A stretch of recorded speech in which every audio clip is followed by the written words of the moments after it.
दोपहर बाद माँ काम से घर लौटी तो सोफी ग्लाइडर में बैठी विचार कर रही थी कि दर्शन शास्त्र के कोर्स तथा हिल्डे मोलर नैग जिसे अपने पिता से जन्मदिन शुभकामना संदेश प्राप्त नहीं होगा के बीच संभावित संबंध क्या हो सकता है। माँ ने बाग के दूसरे छोर से पुकारा, सोफी, तुम्हारे लिए एक पत्र है। यह सुनकर उसकी सांस ऐसी रुकी कि रुकी ही रह गई।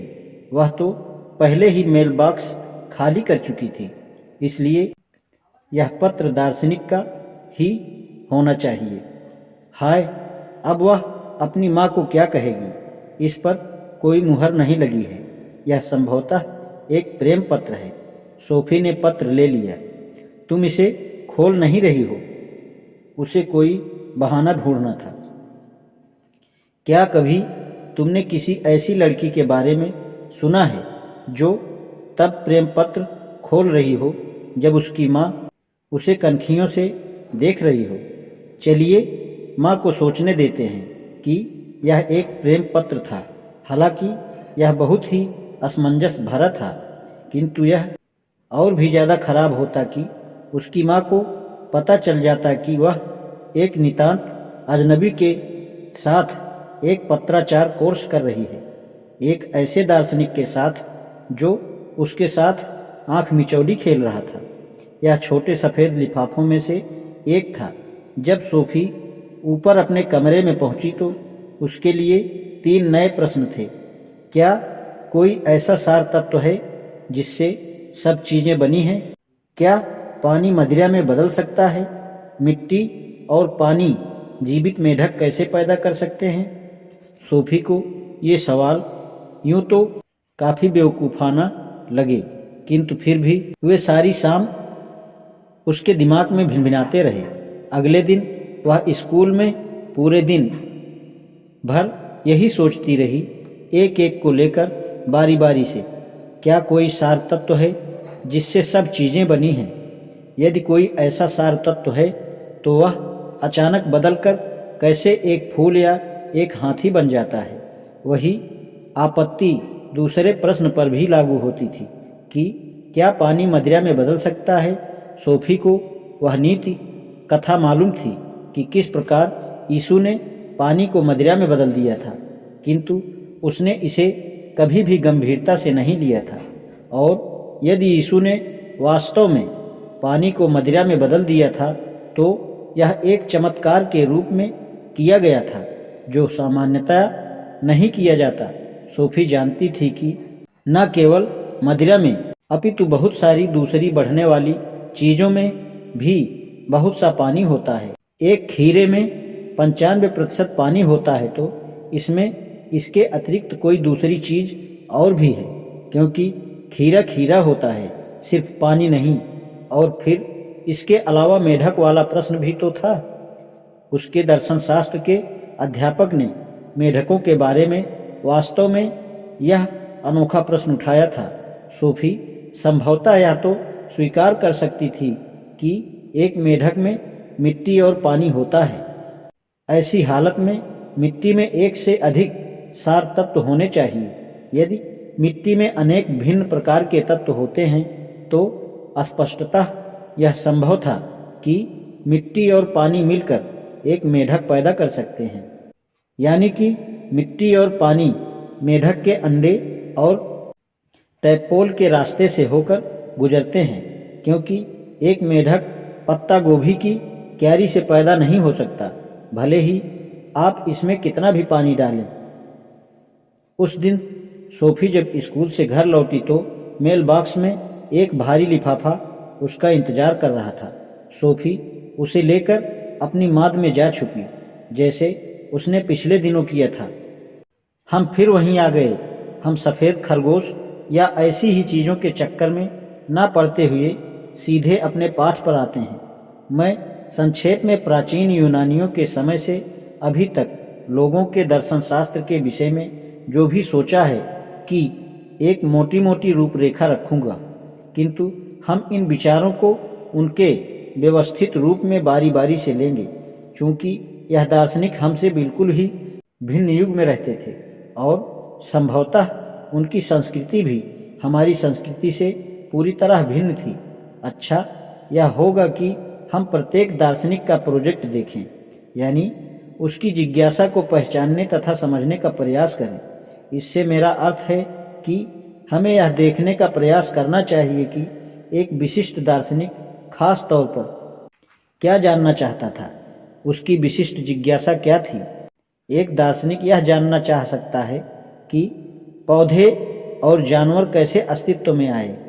दूसरा शायद यह जानना चाहे कि ईश्वर है कि नहीं, या यह कि क्या मनुष्य में कोई अमर आत्मा होती है। एक बार यह सुनिश्चित कर लेने पर कि किसी एक विशेष दार्शनिक की जिज्ञासा क्या है, उसकी विचारधारा का अनुगमन करना आसान होगा, क्योंकि यह आवश्यक नहीं है कि कोई भी एक दार्शनिक दर्शन शास्त्र की समग्रता से अपना सरोकार बनाए। दार्शनिक को संदर्भित करते हुए मैंने कहा उसकी पुरुष की विचारधारा की, क्योंकि यह मनुष्यों की कहानी भी है। अतीत में पुरुषों ने स्त्रियों को दोनों ही रूप में, यानी स्त्री रूप में और एक चिंतनशील प्राणी के रूप में भी अपने अधीनस्थ रखा था और है। यह एक दुख की बात है, क्योंकि इसके परिणाम स्वरूप मानवीय सभ्यता के अत्यंत महत्वपूर्ण अनुभव का बहुत बड़ा भाग खो या लुप्त हो गया है। वर्तमान 20वीं शताब्दी के आगमन के पहले स्त्रियों को दर्शन के इतिहास में अपने लिए स्थान बनाने के अवसर से वंचित रखा गया।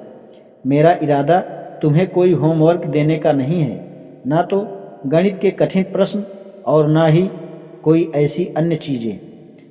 और अंग्रेजी भाषा की क्रियाओं का मिलान करना मेरी रुचि के क्षेत्र के बाहर है। हाँ, मैं तुम्हें समय समय पर करने के लिए कुछ थोड़ा काम देता रहूँगा। यदि तुम इन शर्तों को स्वीकार करो तो हम शुरू करेंगे। प्राकृतिक दर्शन। प्राकृतिक दार्शनिक।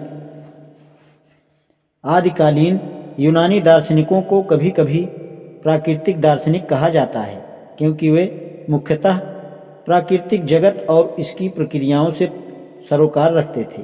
हम पहले ही यह पूछ चुके हैं कि कोई भी वस्तु कहाँ से आई। आजकल बहुत से लोग यह सोचते हैं कि किसी एक समय कोई चीज़ शून्य से बाहर निकल कर आई। यह विचार यूनानियों के बीच इतना प्रचलित नहीं था। किसी न किसी कारणवश वे यह मानकर चलते थे कि कुछ ऐसा है जो सदैव से ही अस्तित्ववान है, इसलिए शून्य से कोई चीज़ कैसे प्रकट हो सकती है, यह उनके लिए सबसे महत्वपूर्ण प्रश्न नहीं था। इसके विपरीत दूसरी ओर वे यह देखकर चकित थे कि पानी में जीवित मछली कैसे पैदा हो जाती है और मृत जमीन से बड़े बड़े पेड़ और चमकीले रंग के फूल कैसे पैदा होते हैं। इसका जिक्र किया जाना तो जरूरी ही नहीं कि यह कैसा अचंभा है कि एक शिशु अपनी माँ के गर्भ में उपस्थित और पैदा हो जाता है। दार्शनिकों ने स्वयं अपनी आँखों से देखा कि प्रकृति निरंतर ही एक रूपांतरण की अवस्था में रहती है, किंतु यह रूपांतरण होता है कैसे। उदाहरण के लिए, एक चीज़ कैसे किसी सार तत्व से बदलकर एक सजीव प्राणी बन जाती है। सभी प्रारंभिक दार्शनिकों का लगभग एक जैसा विश्वास था कि सारे परिवर्तन के मूल में एक विशिष्ट मौलिक सार तत्व होना चाहिए। यह कहना कठिन है कि वे ऐसे विचार तक कैसे पहुँचे। हमें केवल इतना मालूम है कि इस विचार का क्रमशः विकास हुआ कि कोई एक ऐसा आधारभूत सार तत्व होना चाहिए जो प्रकृति में हो रहे सभी परिवर्तनों के पीछे प्रच्छन्न कारण के रूप में बना रहता है। ऐसी कोई चीज़ होनी चाहिए जिससे सब चीज़ें निःसृत होती हैं और वापस उसी में लौट जाती हैं। हमारे लिए रोचक विषय वास्तव में यह नहीं है कि प्रारंभिक दार्शनिक किन समाधानों तक पहुँचे, अपितु यह कि उन्होंने कौन से प्रश्न किए और वे किस प्रकार के उत्तर तलाश रहे थे। हमारी रुचि वास्तव में इसमें ज़्यादा है कि वे किस ढंग से सोचते थे, बजाय इसके कि वे क्या सोचते थे। हमें मालूम है कि उन्होंने भौतिक जगत में जिन रूपांतरणों को होते हुए देखा, उन्होंने उन्हीं से संबंधित प्रश्न उठाए। वे प्रकृति में अंतर्निहित नियमों की तलाश कर रहे थे। वे बिना पौराणिक कथाओं की ओर लौटे। वह सब कुछ समझ लेना चाहते थे जो उनके चारों ओर घटित हो रहा था, और सबसे महत्वपूर्ण, वे स्वयं प्रकृति का अध्ययन करके इसकी वास्तविक प्रक्रियाओं को समझना चाहते थे। यह लक्ष्य देवताओं की कहानियां कहकर, बादलों की गरज और बिजली के कौंधने, शिशिर और बसंत ऋतु को मिथकीय प्रतीकों की सहायता या माध्यम से समझने या स्पष्ट करने के कार्य से बिल्कुल भिन्न था। इस प्रकार धीरे धीरे दर्शन ने स्वयं को धर्म से जुड़े मिथकीय कल्पनात्मक बिंबों से मुक्त कर लिया। हम यह कह सकते हैं कि प्राकृतिक दार्शनिकों ने वैज्ञानिक तर्क की दिशा में प्रारंभिक कदम उठाए, और इस प्रकार वे उस अध्ययन के अग्रदूत बन गए जो बाद में विज्ञान बनने जा रहा था। प्राकृतिक दार्शनिकों ने क्या सोचा और क्या लिखा, हमारे पास इसके कुछ टुकड़े ही बचे हैं। जो भी थोड़ा सा हम जानते हैं वह अरस्तु के लेखों में पाया जाता है। अरस्तु का जीवन काल इन दार्शनिकों से 2 शताब्दी बाद का है। वह केवल उन निष्कर्षों की ओर संकेत करता है जिन तक यह दार्शनिक पहुँचे थे, किंतु जो हम अब जानते हैं वह हमें यह स्थापित करने में सक्षम बनाता है कि सबसे प्रारंभिक यूनानी दार्शनिकों की जिज्ञासा प्रोजेक्ट आधारभूत विधायी सार तत्व और प्रकृति में परिवर्तन संबंधी प्रश्नों से संबंधित थी।